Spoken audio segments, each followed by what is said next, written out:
গুনাহ বেশি হয়েছে, মন খারাপ করো।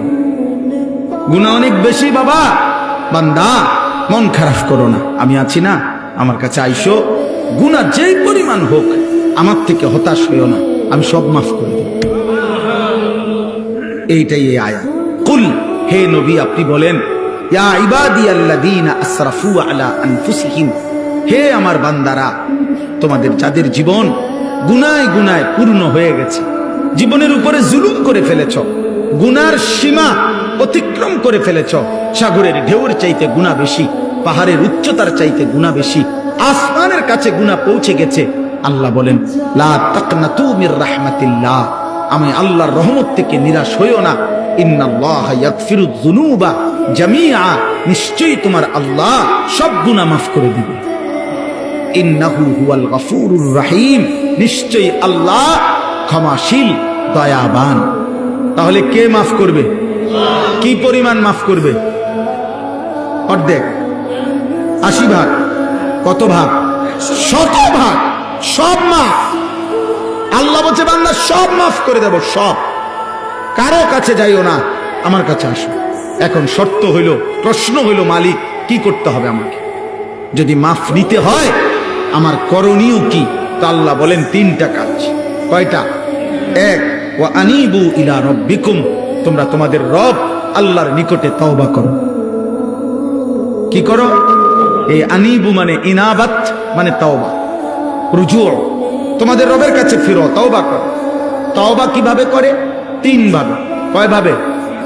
1, আপনি এই 3 জিনিস একসাথে করলে তওবা হয়, মনে রাখবেন। 1 নাম্বার, কলিজা দিয়া, দিল থেকে। মনে রাখবেন আপনার কলিজার শেষ অংশটাও দিলের শেষ শব্দ আল্লাহ শুনে, তাহলে অন্তর দিয়ে আপনাকে প্রথম বলতে হবে, আল্লাহ আমি সমস্ত গুনাহ ছেড়ে দিলাম। 2, আর করব না, ওয়াদা দিলাম। 3, আমি লজ্জিত মাওলা, আমি মাফ চাইলাম। আল্লাহ বলে, যদি 100 দিল থেকে বাস্তবিক অর্থে গুনাহ ছেড়ে দিয়ে আর করবা না, ওয়াদা দিয়ে মাফ চাইতে পারো, আমি আল্লাহ ওয়াদা দিলাম সব মাফ করে দিলাম। অতএব আমাদের অন্তরের হালাত আল্লাহ জানে কিনা? বলেন না, জানে কিনা? তিনি সব বুঝে কিনা? এই জন্য খামখেয়ালি করলে তো আমরা বিড়ি খাইতে খাইতে আস্তাগফিরুল্লাহ আস্তাগফিরুল্লাহ, কি শুরু হইলো দেশটার মধ্যে? না, কিতা শুরু হয়েছে? বিড়ি খানা শুরু হয়েছে। বুঝছেন না কি শুরু হয়েছে? চা দোকানের টেলিভিশনের দিকে তাকায় তাকায় কয় আস্তাগফিরুল্লাহ, দেশটার মধ্যে কি ফিডাফিডি চলছে, এটা নিয়ে আস্তাগফিরুল্লাহ। এই বেড়ি দেখে দেখে নিয়ে আস্তাগফিরুল্লাহ।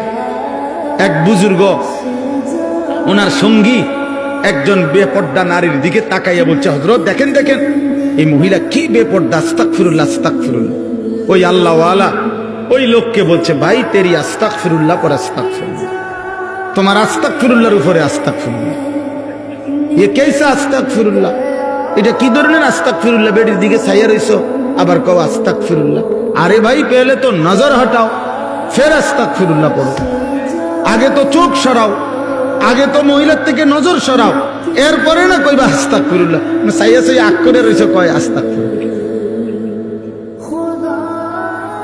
এই জন্য আপনার পকেটে সুদের টাকা, আপনার দোকানে মাত্র তুইয়া আইছেন সুদের টাকা, এবার ইমাম সাহেবের লগে ডোলে আস্তাগফিরুল্লাহ রাব্বি, ডোলেন কিতেন, কার লগে মস্কারি করেন? হ্যাঁ, কার লগে কনিডি? ইমাম সাহেবের। হ্যাঁ, ইমাম সাহেব মাফ করে নাকি? গুনাহ মাফ করে ইমাম সাহেব? তো যিনি মাফ করে উনিয়া দোহানে টেহারি দেখছে না, কথা বুঝেন না? যার কাছে মাপ চাইতেছেন উনি কইতারে না যে পকেটে যে টাকা। এই মাত্র যে আপনি সুদের লেনদেন করে আসছেন, হ্যাঁ, আপনার মুখের অন বিড়ির দুর্গন্ধ গেছে না, আপনি কি আস্তাগফিরুল্লাহ করেন? আস্তাগফিরুল্লাহ থেকে তো গন্ধ বাইর হয়।